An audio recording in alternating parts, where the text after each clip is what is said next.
रामनगर का चुनावी रण और भारतीय जनता पार्टी के लिए बढ़ती मुश्किलें। टिकट कटने से नाराज होकर बगावत पर उतरे नरेंद्र शर्मा ने ऐसा मोर्चा संभाला कि बीजेपी के समीकरण गड़बड़ाते नजर आ रहे हैं। नरेंद्र शर्मा जहां टॉर्च लेकर बीजेपी को चुनौती दे रहे हैं, तो वहीं नरेंद्र शर्मा ने अपने प्रचार अभियान से बीजेपी प्रत्याशी मदन जोशी की चिंता बढ़ा दी है। आखिर कौन किस पर भारी पड़ेगा और बीजेपी इस संकट से कैसे निपटेगी, ये तो आने वाला वक्त ही बताएगा। आइए जानते हैं हमारी इस खास रिपोर्ट में।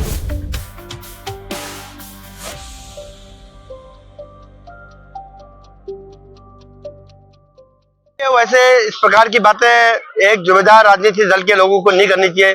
इससे जो है सीधे सीधे तौर पर जो है वोट पड़ने से पहले ही अपनी जीत सुनिश्चित करना एक अहंकार का परिचायक है। और वो जो कह रहे हैं कि मैं लोगों पे मुकदमे करूंगा, मैं कह रहा हूं अगर उन पे उनकी बातों पे कहीं कोई सत्यता है तो उनको मुकदमा करने से रोक कौन रहा है? अभी उनको कौन मुकदमा करने से रोक रहा है?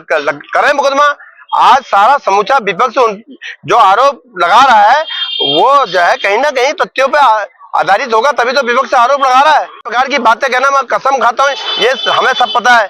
हम राजनीतिक क्षेत्र में काम करते हैं, बड़ी बड़ी झूठी कसमें खा लेते हैं लोग, ऐसी झूठी कसमें वो भी खा रहे हैं। इस प्रकार की अपनी ऊर्जा को सकारात्मक दिशा में लगानी चाहिए। मतदाताओं के पास अपने विजन को लेकर जाना चाहिए, लेकिन उनके पास कोई विजन तो है नहीं। ना आज भारतीय जनता पार्टी की स्थिति इतनी खराब हो चुकी है, ना उसके पास विजन है, ना उसके पास प्रत्याशी का कोई चेहरा है। चेहरे पे वोट नहीं मांग रही है, केवल सिंबल पे वोट मांगे जा रहे हैं। आज प्रत्याशी के चेहरे पे वोट मांगने में दिक्कत आ रही है भारतीय जनता पार्टी को। आज रामनगर का चुनावी रण इस बार बीजेपी के लिए बेहद चुनौतीपूर्ण साबित हो रहा है। पार्टी से टिकट कटने के बाद बागी हुए नेता नरेंद्र शर्मा ने निर्दलीय चुनावी मैदान में उतरकर बीजेपी के समीकरण बिगाड़ दिए हैं। नरेंद्र शर्मा का कहना है कि बीजेपी ने पुराने सिपाहियों का अपमान किया है और जनता के असल मुद्दों को भुला दिया है। उनका आरोप है कि पार्टी ने अयोग्य प्रत्याशी को टिकट देकर जनता के भरोसे के साथ खिलवाड़ किया है। नरेंद्र शर्मा ने अपने डोर टू डोर प्रचार अभियान को तेज कर दिया। उनका कहना है कि वो जमीनी नेता हैं, वो जनता के हक की लड़ाई लड़ रहे हैं। खास बात ये है कि उनके प्रचार की कमान महिलाओं ने संभाल रखी है, जो घर घर जाकर वोट मांग रही हैं। अपने प्रचार में नरेंद्र शर्मा ने अंकिता हत्याकांड का मुद्दा उठाते हुए बीजेपी को आईना दिखाने की कोशिश की। उनका कहना है कि बीजेपी आज सत्ता के नशे में चूर है और जनता के असल मुद्दों से पूरी तरह भटक चुकी है। भारतीय जनता पार्टी के वरिष्ठ नेता और राज्यसभा सांसद नरेश बंसल ने बागी प्रत्याशी नरेंद्र शर्मा पर तीखा हमला बोला। उन्होंने कहा, नरेंद्र शर्मा केवल अपनी महत्वाकांक्षाओं के कारण पार्टी में थे। जब पार्टी ने उन्हें टिकट नहीं दिया तो उन्होंने बगावत कर दी। बागियों पर निशाना साधते हुए कहा कि पार्टी ऐसे लोगों को बर्दाश्त नहीं करेगी जो व्यक्तिगत स्वार्थ के लिए पार्टी की नीतियों को ठेस पहुंचाते हैं।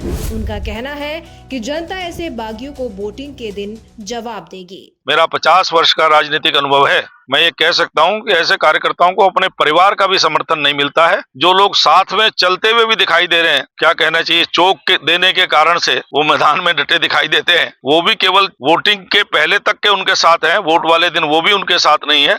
उनको चुनाव का जब परिणाम आएगा पता लग जाएगा। रामनगर का चुनावी रण भारतीय जनता पार्टी के लिए कितनी बड़ी चुनौती बन चुका है। नरेंद्र शर्मा जैसे बागी नेता बीजेपी के लिए खतरे की घंटी बन चुके हैं। सवाल ये है कि क्या बीजेपी इन बगावतों के बावजूद अपनी स्थिति बचा पाएगी, या फिर रामनगर का ये चुनावी रण बीजेपी के लिए एक बड़ा सबक साबित होगा।